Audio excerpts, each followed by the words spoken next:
Well, you're right. Education is the key. And,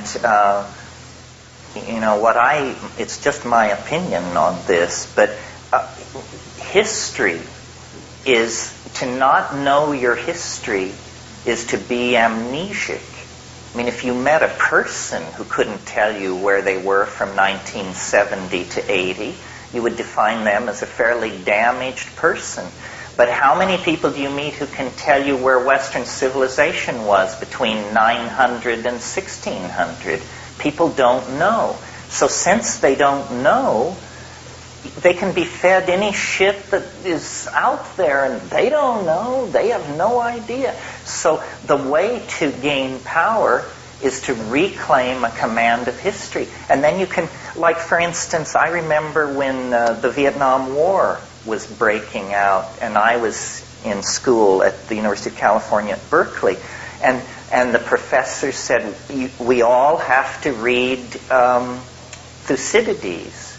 We all have to read about the war against Sparta, not Sparta, the war against Syracuse, which was in Sicily, and how it destroyed Greek democracy, and how it allowed the ascendancy of the dictatorship of the 30. And why did this happen? Because the Athenian citizenry could not understand the war aims, because the Athenian leadership didn't understand clearly what the war aims were. All the mistakes of the Vietnam War were repeated or occurred in this war, which was fought well before the year zero. But you tell most people to read Thucydides, and they just give you a strange look.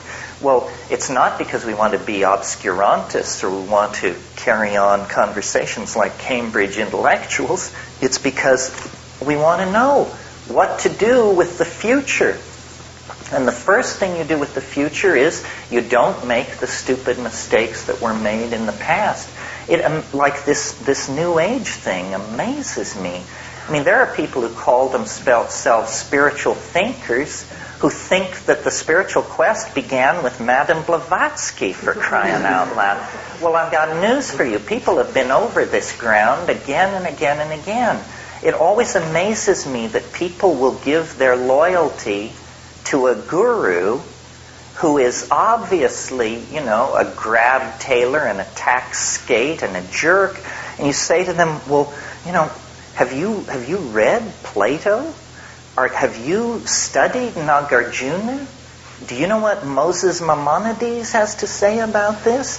And say, why do you follow this guy? He probably hasn't even read these people.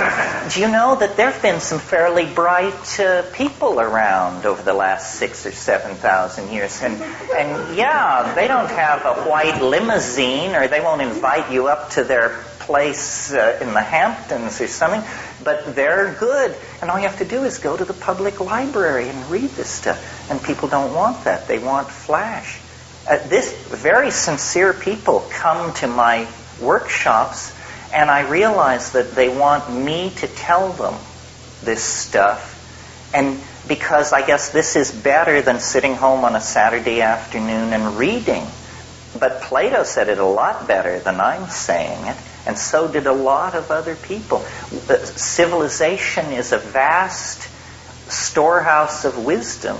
But if you don't avail yourself of it, then you have to figure it out based on what's happened since Nixon or something. And you're not going to get very far. They trap you with that.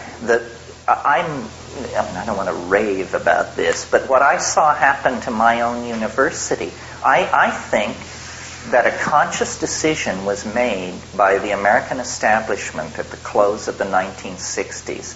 And what they said to themselves was, this idea of universal education and an educated citizenry, this we don't like. We see now what happens when you educate your citizens. They figure out the game, and they come to you with their plans for reform and how to make it better. So I was like among, at least at the University of California, I was among the last people to go through that university where the goal was to inform you about the nature of the enterprise called Western civilization.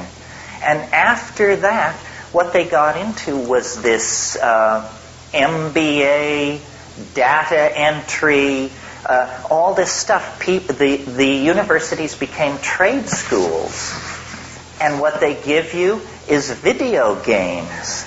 They give you TV, video games, and they give you a skill. And you say, well, now you're a level 3 data enterer, and we're gonna give you $35,000 a year, and please shut up about it. That's it. You've been brought inside, but we're not interested in your opinions. We're giving you a life, we're giving you a trade, and we'll be giving you some orders downstream, and by God, you better snap to when the moment comes.